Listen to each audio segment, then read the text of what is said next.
Got him. Fish on. Look at it. Choke that jackhammer. What's up? Jamison Redding here with the Road Trip Angler, and we are in Georgia chasing after shoal bass, hybrids, and striper with Clay and Sheldon Grace. It's a freaking giant. Man, that thing fall hard. It was fun. And we're going to be chasing smallmouth bass with Brandon Waugh from Next Adventure and Jeff Little from Torpedo Kayak Fishing. It's awesome. Yeah! Here we go. Oh. Let's get some more.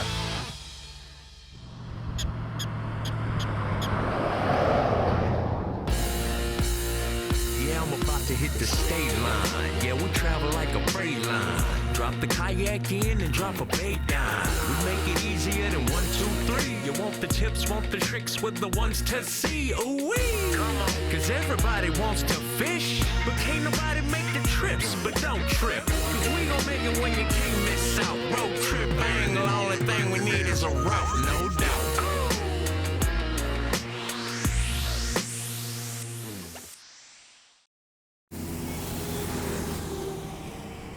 We've headed down to the Alabama and Georgia line, and we are fishing for shoal bass. Shoal bass are another one of those black bass species that only live in a very small region. I mean, you can only catch them here in Georgia and Florida, and they live in the current. We're meeting up with Sheldon and Clay Grace. Clay is a longtime Jackson team member, and Clay is also one of those guys that likes to have a camera in his hand almost as much as he does having a fishing rod in his hand. Sheldon is Clay's son, and they could not be more different. Clay is super laid back. Sheldon is constantly going at it, and Sheldon is actually going to school at Auburn studying fisheries. Hopefully, Sheldon will catch some fish, but I'm definitely going to take him to school. Most people just come out here and just enjoy the day, catch some fish. I think that's fun too, but whenever you add a competitive element to it, it just makes it so much better. Oh, Jameson, I got a giant. Nah, I'm just hung up. Giant rockfish. There are different times of the year and different weather conditions. There's so many different factors that play into what a fish is eating and what you should throw as a lure. I have more confidence in these conditions in a jackhammer. Jameson, y'all know he's a big jackhammer fan. We're competitive about it. I love a jerkbait. And where we're fishing at right now, it's normally like 8-foot visibility, and so that jerkbait just does so much better because it has that flash, and so I feel like it's just the best bait to catch a lot of fish. The jackhammer is a chatterbait that Z-Man makes, and it has what I like to call a hunting action. Got him! That means that it's digging down and I'm bouncing it off the rocks, and it's kind of searching and being very erratic. I wouldn't say I'm a jackhammer hater necessarily, but I don't particularly like them. There he is. Oh, yeah, that's a good one. Oh my gosh, it's something big. Nice. Chill, chill, chill, chill. He actually finned me pretty good there. Big old spikes right there. I think this one right here is actually the one that got me. Called that one on a jerkbait, Jameson. Where's that jackhammer doing, man?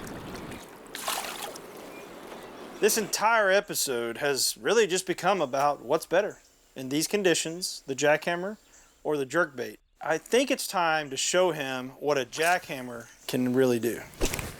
Got him that time. It's a big fish. Really big fish.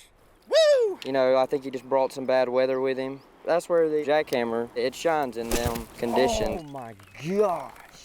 I'm really not a fan of either one, to be honest. The drawback to a jerkbait, sometimes you got a lot of those treble hooks on there. You got to be careful with that.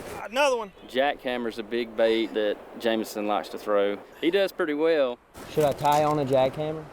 My pride won't let me tie one on. I feel like if I do that, then he wins, you know? So I can't let him win. Fish on. Jameson's up there. He looks like he just got a pretty good one. I kind of hope he didn't get it on a jackhammer because I'll never hear the end of it. While Sheldon's downriver playing around with his jerkbait, yeah! I'm up here throwing a jackhammer and jacking them. Honestly, if I was Sheldon, I mean, he's like, what, 130 pounds soaking wet? That's probably what I would be doing. You know, jerking that little bait around, catching a bunch of little dinks. He might not be equipped to throw a jackhammer, you know? He might need to work out a little bit. Yeah, I saw Jameson catching them back to back over there, talking about his jackhammer, but that ain't the only lure that can do it. So we came over here and showed him what the jerkbait can do. You know, some people go to the gym. It looks like I don't have to. These things are so heavy, man. I feel like I'm doing a whole workout. Yeah, I haven't been playing the game that Jameson and Sheldon have back and forth.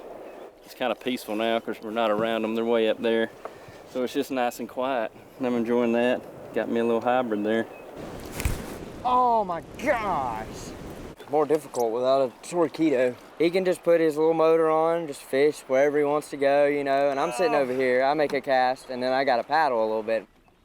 You know, Sheldon would like to think that I had this advantage because I had the Torqeedo on, but technically he used the motor to get there too because he came over and held onto my kayak so I could taxi him upriver. I'm already having to hold his hand to the fish. So Just let him do all the hard work, and I go up there and catch all the fish, you know? let's see.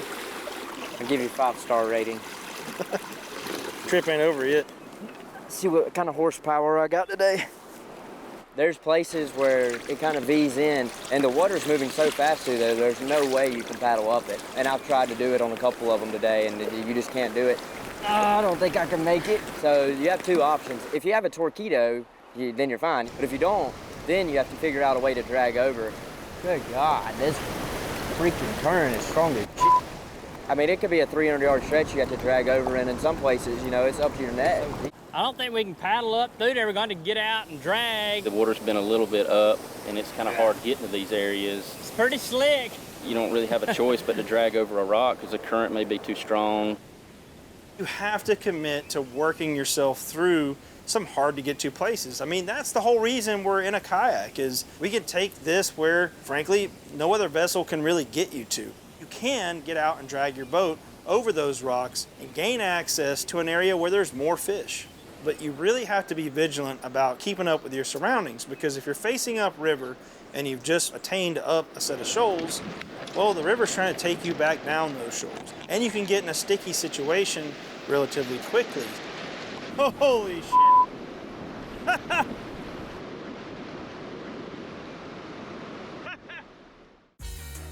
Road Trip Angler is brought to you by Jackson Kayak. We are Jackson Kayak. Wiley X, go confidently. Batson, the best fishing rods start here.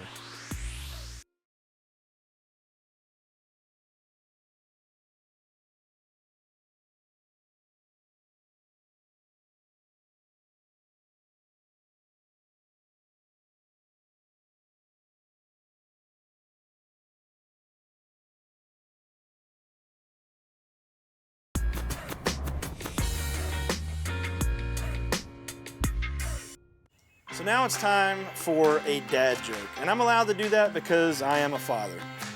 What did the shoal bass say when it ran into the concrete wall? Damn. They swim upriver to spawn, and if there's a dam, that is the end point of that travel they make upriver. In this particular area, we also have shoals that are near and around that dam, and so a lot of times they will stack up in that water. Let's fish all that as we make our way up. So we'll start making some casts as we go up it. Fish on! Switched over from the dark bruised green pumpkin jackhammer to a white and chartreuse jackhammer. I picked this bass up. This is a hybrid bass, so that's a mix between a striper and a white bass. Real fat, healthy fish. Let's get her back.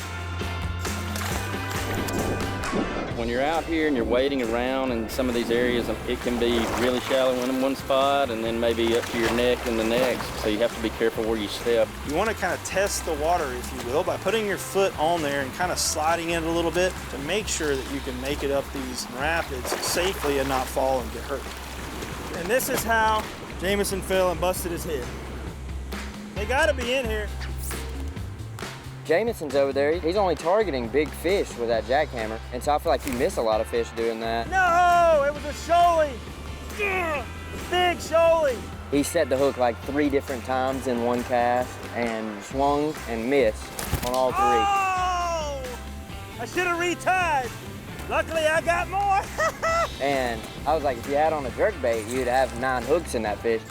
I caught a lot of fish today. Jameson caught a lot of fish today. He might have the edge on me on the numbers, but I think I got him on the trash talk. We're trying to keep him out of the sun because normally it's little kids that get sunburned because they forget to put on sunscreen, but a grown man is sunburned to death over there. But I'm over here catching big shoalies. Listen, I got sunburnt over the last few days, and Sheldon got jackhammer burns. Hey, you can throw a jerkbait all you want, but if you want to catch real fish, you throw a jackhammer, Sheldon. A jackhammer. All right, let's get her back. There's more fish. I'm pretty sure Sheldon is used to his dad following him around and taking photos and video of him catching fish. But at some point it became obvious that if you're gonna get fish on camera, you probably should follow that jackhammer around a little bit. And I think, that might have got under Sheldon's skin a little bit. You ready for a photo? I got a photo for you right here. Here's your photo. Let's throw some jerkbaits. I don't think so. Yeah, Sheldon could have been a little jealous because I was following Jameson, taking a few photos of him, and Sheldon's over there pouting. He's missing out on the other ones that don't want a jackhammer and they want something like a jerkbait. He's missing out on that. Jameson, it's a freaking giant shoal bass. I need a net. It's not a striper. I don't know who was more excited, Clay or myself, when he caught that big shoal bass. He was pretty excited. He was probably more excited than I was, but it was good fun. It's close to 6 1/4, 6.5 pounds. That's a good shoal bass. I mean, it's a true trophy. For perspective, the shoal bass world record is 8 pounds, 12 ounces. So that is a massive shoal bass. Yeah, so where Jameson's fishing right now, I actually just spent like 5 minutes over there. Got him. We can't tell him that though, because now he's catching fish over there, and if I say that to him, he's gonna be like, it's because you didn't have a jackhammer. And I don't want to hear that, so I'm not gonna say anything. I'll sit here and wait for my Uber ride back. Another largemouth, I think. God, that's a giant. It's a shoalie. There are not many days on the water where I could say that, you know what, I don't know if I really can catch another fish, because having that rod bowed up all day, that I'm actually physically beat up and exhausted. I know one thing, I'm gonna sleep well tonight. There he is. Got a big one. How do I get the smallest one? Because you ain't got a jackhammer, baby. They ate the swim jig better. Look, you can close his mouth all the way with the bait still in there. Listen, I want you guys to be the judge. Should you throw a jackhammer or a swim jig, jerkbait, whatever he's throwing, or the jackhammer? You guys decide. Anything besides a jackhammer. You guys decide which one you would throw right here, right now. Let us know.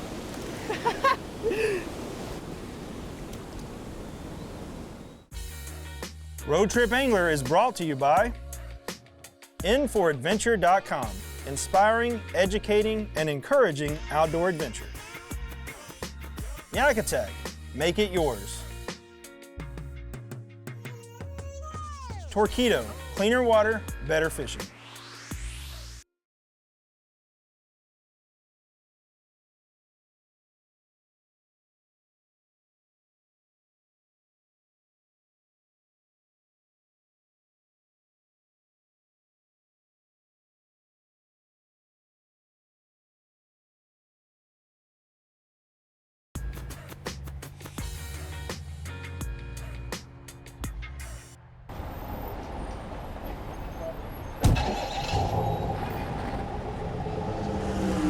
Jameson Redding here with the Road Trip Angler, and we've just loaded the kayaks up over in Alabama and made the trip all the way across the entire United States, and I'm in Washington State now, right on the border with Oregon. This is the Columbia River behind me, and we're gonna be chasing smallmouth bass with Brandon Waugh from Next Adventure and Jeff Little from Torqeedo Kayak Fishing.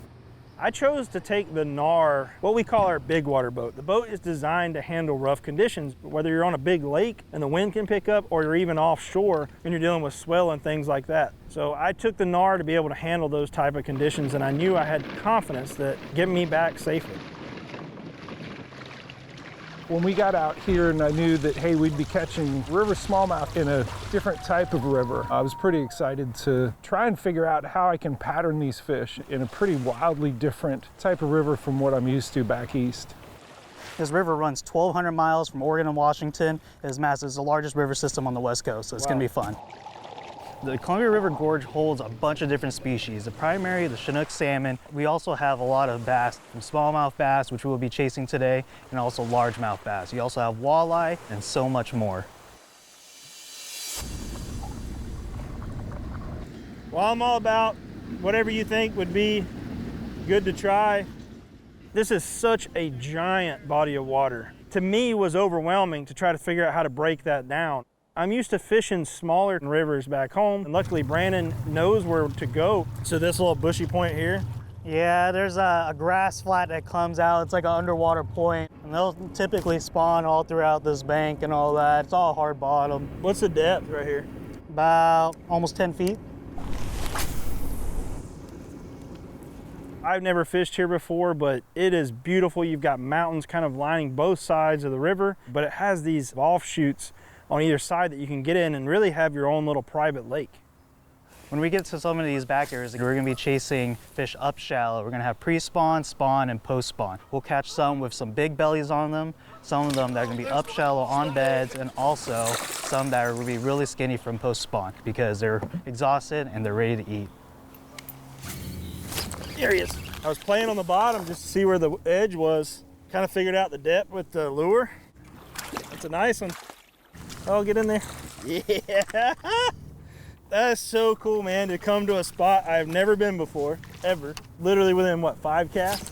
Oh, they're down there. Caught me off guard. They are down there, man. Look at this. My first Washington smallmouth. Brandon was saying that they could be still on bed or still guarding their beds. It's a little late for the spawn. But he said this year it is a little later, and he's actually landing a fish right now. The bass are super aggressive right now. We fish behind each other, in front of each other, do circles around each other. So it's a really fun opportunity to catch these fish and maximize on the opportunities. There we go.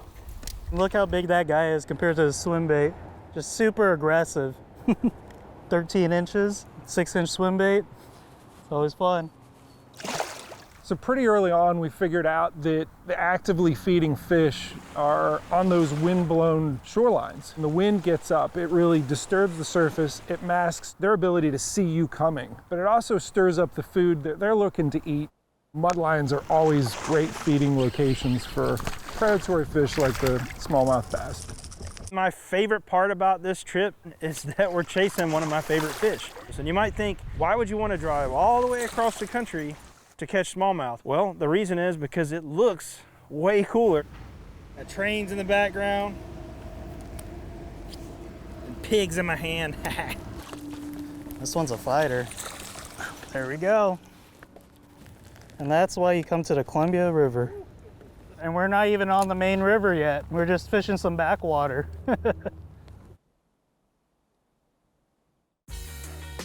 Road Trip Angler is brought to you by Seaguard, the inventor and perfecter of fluorocarbon fishing lines and leaders. Extra Tough, Alaska proven, built for all. NRS, catch the adventure.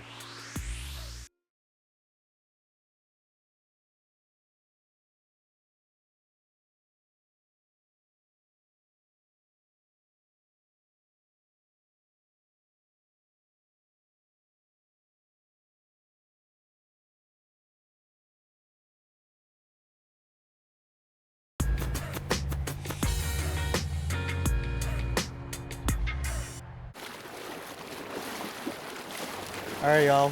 So we had so much fun in that backwater on the Washington side, but just a mile across the river, we have the Oregon side. So we're gonna fish some main river stuff since the wind started to die down. So we're gonna go over there and see what we can do. It's gonna be fun. You know, there's an old saying that's you never leave fish to find fish. Oh. I knew we had gotten some numbers. I wanted to find a bigger fish, and we made a decision to make a move. I decided I didn't really like Washington, so we're just gonna go to Oregon in the kayak. I'm kidding, I like Washington, but I wanna go to Oregon in the kayak. Somewhere around in here is the line. I don't know where exactly, but it's right in here.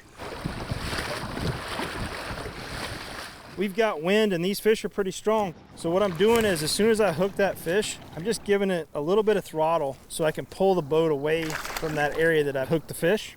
That way I can land the fish out here away from it and not really blow up that area. So it's really a key thing about being able to utilize the motor for more than just getting to your spot.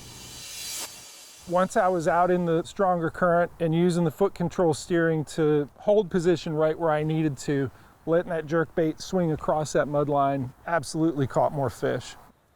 You always start the day out kind of together, right? You want to be with each other, kind of learn where the fish are, learn from each other. But Jeff, he kind of went off on his own, and anytime I haven't heard from Jeff in a while or seen Jeff in a while, I know he's on fish somewhere. Both he and Brandon went inside and when they came back out, Jameson's like, "You catching them?" I'm like, "Man, I easily got 90 inches right here on this little pocket on the eddy line." He's like, "You could have called." My bad. Whenever you get a pattern like that, you want to exploit it to the fullest amount, and for sure that area was, you know, something maybe I should have shared with Jameson. On the jerkbait. Finding some fish out here. I tied on a jerkbait because that's what Jeff was catching them on and got bit. We start switching things up, throwing different baits. We threw a Z-Man Streaks to diesel minnows. We've thrown chatter baits and everything, and that just built confidence for out there today because a lot of those post-spawner fish were protective of their beds, and it just left us endless opportunities to try out our whole arsenal of baits. I think I'm going to put a slower presentation on, so I'm going to put on a Z-Man Zinkers, going with the 20-pound Seaguar Gold Label fluorocarbon. It's very subtle, very clear, and I have 20-pound Seaguar Smackdown, so a little double uni action here to get this tied together. Let's get some more.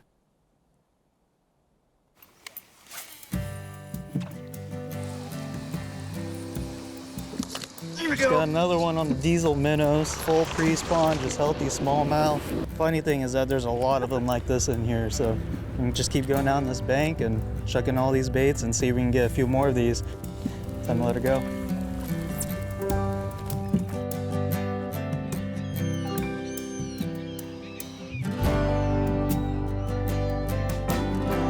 Traveling the country and going to these different locations, the fishing is always a key part of it. But I honestly think I enjoy meeting different people from these different communities that have the same passion for getting out there and sharing an adventure on the water.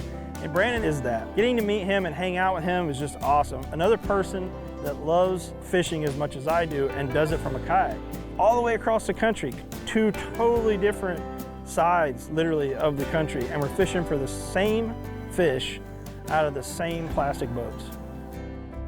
That was an absolute epic day on the water, but it's time to go, and I gotta hit the road. So, on to the next one.